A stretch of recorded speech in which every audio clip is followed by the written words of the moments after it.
Now at 5, an Oklahoma woman is behind bars in Missouri facing charges for her role in a fatal DWI crash.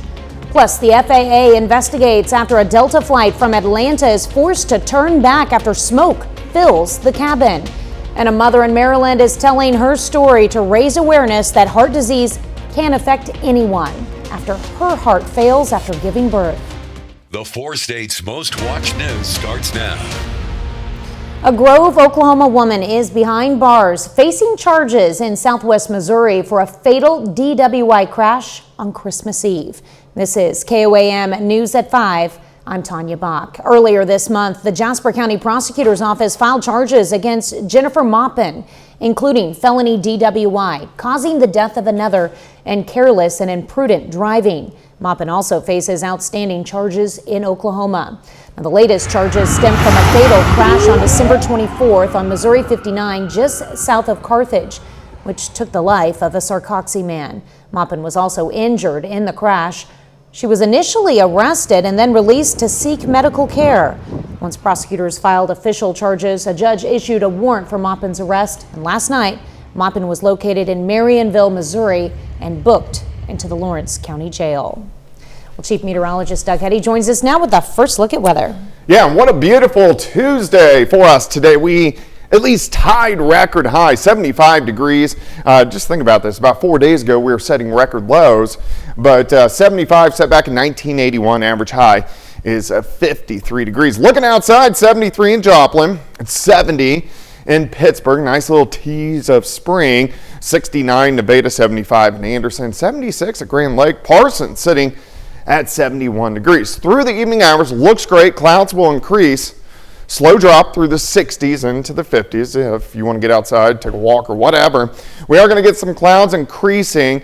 Weak little cold fronts heading toward us. With that front, we get a lot of clouds, may get a random sprinkle or two as we go through the daytime hours tomorrow, but cooling down a bit, but still it looks pretty good. We're going to look at the rest of the week here in a bit. All right, thanks, Doug. Potholes are more likely to appear after a big snow, making them a common hazard this time of year. It can cost you hundreds of dollars in repairs, but there's one thing you can do now to minimize that risk. Check your spare tire. According to AAA, more than 1,400 Kansas drivers needed a tow because they did not have a usable spare. Well, topping Nation Watch, there's been another scary incident on an airplane. A Delta flight from Atlanta had to turn back when smoke filled the cabin. The FAA is investigating. Chris Van Cleve reports. Ladies and gentlemen, please breathe through your clothing. Stay low. Minutes after taking off from Atlanta, this is what it looked like inside Delta Flight 876 Monday morning. The Boeing 717 filling with smoke. Got smoke in the cabin and need to plan a return back. On board, 94 passengers and 5 crew heading to Columbia, South Carolina. I was thinking, okay, we're going to go down. I'm not going to make it home to my 5-month-old. Kristen Chapman, her sister and father, were coming home from Florida. How good did it feel to get home and hug your little one? I literally got out the car and ran in, and I just picked him up and started crying and kissing him because I remember screaming, I just want to get home to my son. Need the fire trucks. They got smoke in the cabin. The pilots made an emergency landing in Atlanta just 11 minutes after taking off. The passengers evacuating on exit slides. The fact is any one particular event like this is one too many. Former NTSB Chair Robert Sumwalt. Should the oxygen masks have been deployed to the cabin? Absolutely not. And that's a fallacy right there. The traveling public does not need those oxygen masks because those masks are not designed for a smoke event. On Saturday, a Delta flight bound for Sydney, Australia, returned to Los Angeles after the airline says smoke was detected in the galley. Delta says nothing is more important than the safety of our customers and people. Chris Van Cleve, CBS News, Phoenix. The Vatican says Pope Francis remains in critical but stable condition as he battles double pneumonia. The 88-year-old Pope underwent a follow-up CAT scan today to check out the lung infection. The Vatican did not provide details of what the scan showed, suggesting the results were not back yet. Doctors say regardless, the Pope has not had any further respiratory crises and that his prognosis remains guarded. Still ahead, a mother in need. A new mom needs an emergency heart transplant after childbirth. I'm Natalie Brand with her story and why she wants to raise awareness. And later, an aviation pioneer is gearing up to fly nonstop around the world in a hydrogen-powered plane. Topping today's Health Watch, a mom in Maryland is telling her story to raise awareness that heart disease can affect everyone. Shortly after giving birth, she started having symptoms similar to normal postpartum issues. But in reality, the new mom's heart was failing. Natalie Brand shares her story. Kristen King counts every day as a blessing. Life can stop at any point in time, and you never know when that will be.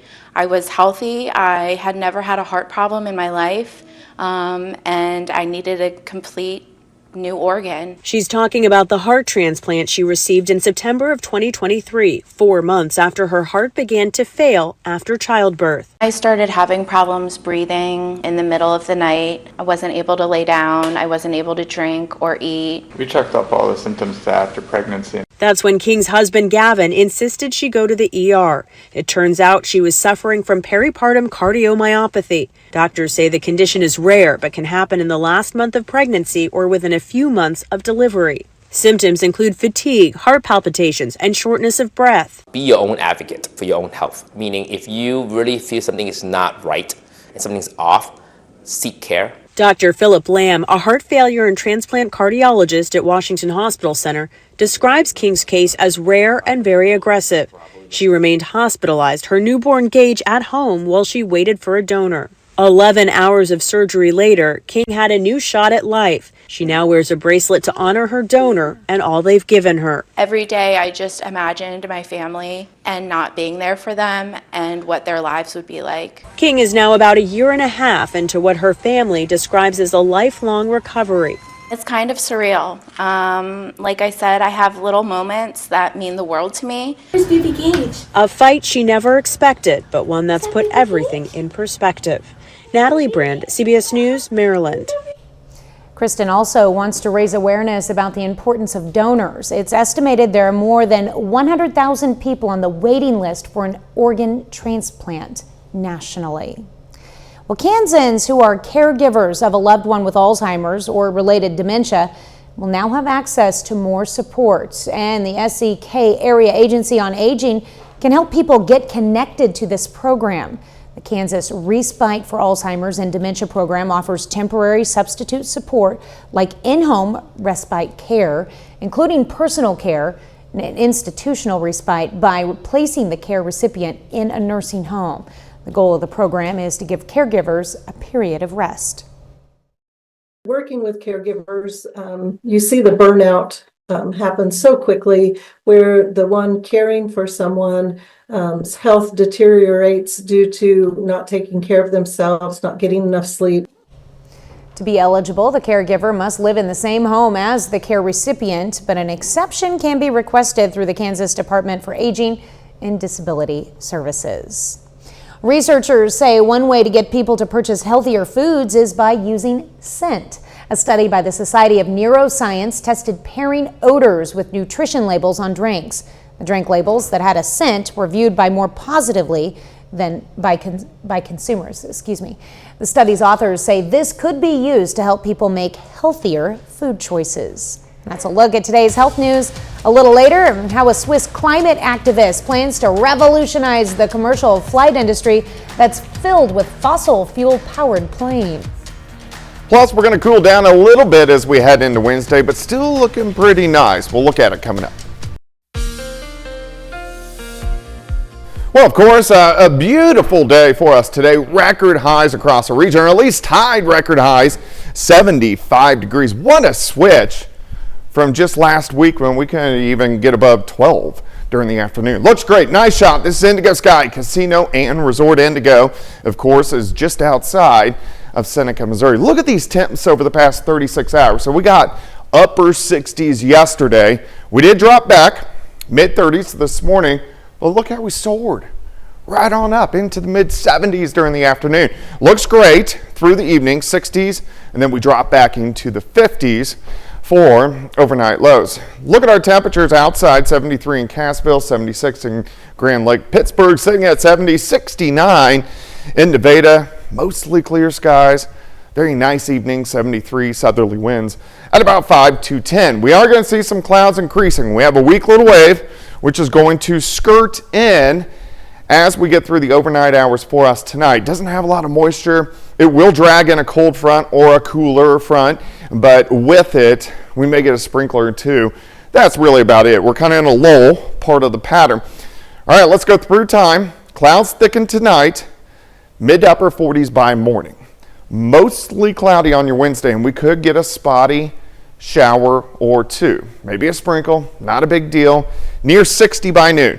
Northerly winds kind of kicking in, so this keeps us from warming like we saw today. Most of us 61-ish for an afternoon high. Clouds will start to break up tomorrow evening into tomorrow night. Then by Thursday morning, a little bit cooler, we drop back into the mid-30s. Let's go into Thursday afternoon.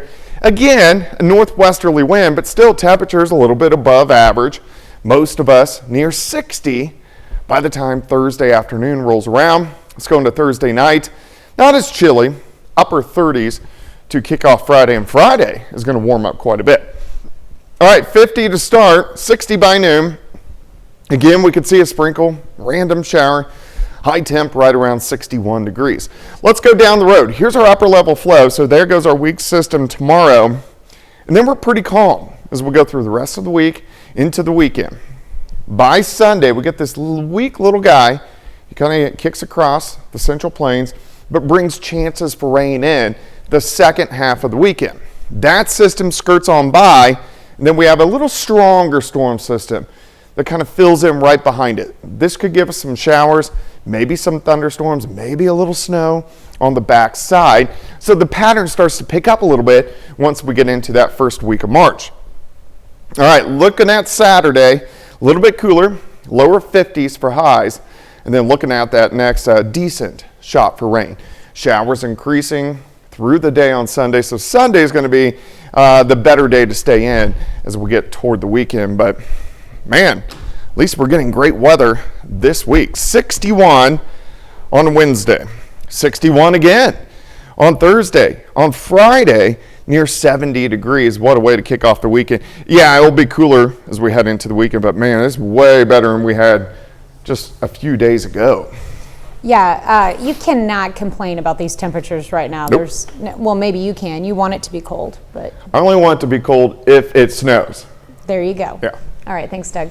Well, fishing holes across the 4 states are gearing up for another exciting fishing season. And to help get you ready, we sit down with experts from Bud's Bait and the Missouri Department of Conservation in Joplin to find out everything you need to know to reel in that perfect catch. You're going to fish the trout parks, keep in mind that there are zones according to what type of lure you're going to use. If you're unfamiliar with what the zone boundaries are at the park, tell them what type of lure you're going to use, and they can tell you what zone you're going to fish in. We'll even have a few people that fly fish, and so we have all the fly fishing stuff also, rods and reels, and that's typically what people are gearing up for now. Skalicki says if you're a first-time fisher, there are plenty of people in the 4 states willing to help. He says all you have to do is ask. Well, coming up with the spring selling season just around the corner, home buyers may start to see a slight thawing of the real estate market. What you can expect. Well, topping today's Consumer Watch as the spring selling season nears, home buyers are hoping for a big change in the real estate market. Online inventory is up 4.2% from last year. The rate of price increases is slowing down, and in some areas, transactions are occurring 2% below listing price. CBS News business analyst Jill Schleichinger has advice for home buyers. Ask yourself this question. If I buy this house, will I be able to pay for everything else in my life? Will I need to pull back on my saving for my retirement or my kids' college? Those are questions that should guide you. There are still some challenges for buyers. The median home price is 49% higher than it was 5 years ago, while mortgage rates have almost doubled in that 5-year period.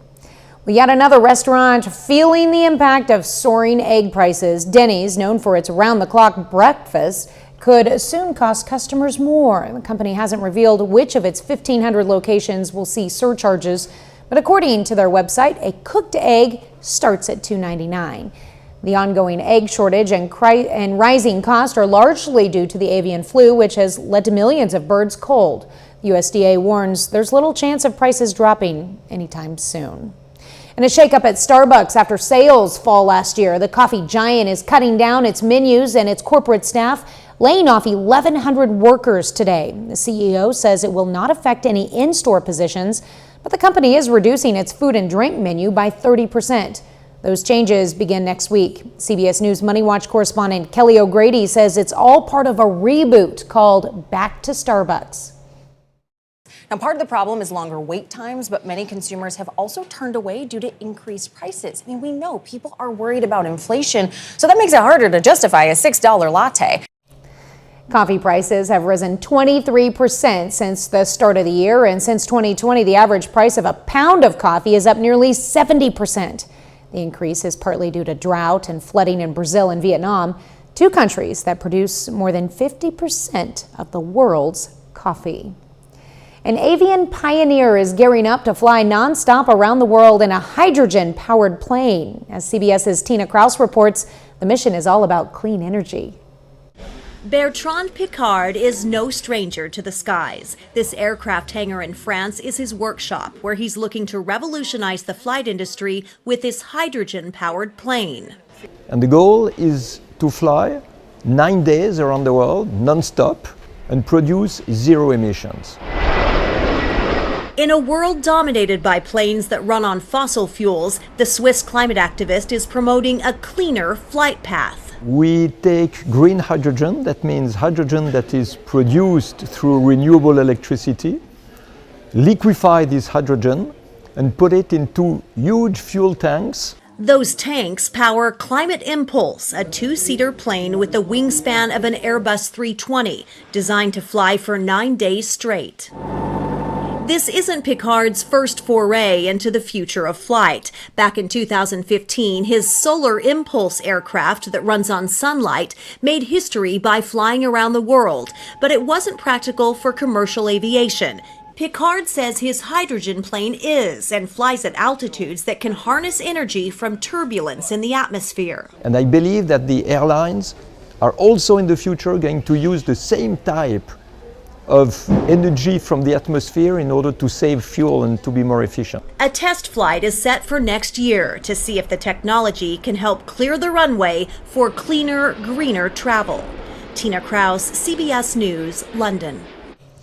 Well, pushing the limits of aviation runs in Piccard's DNA. His grandfather was a legendary physicist who made record-breaking hydrogen balloon flights back in the 1930s. Well, final check of the forecast is next.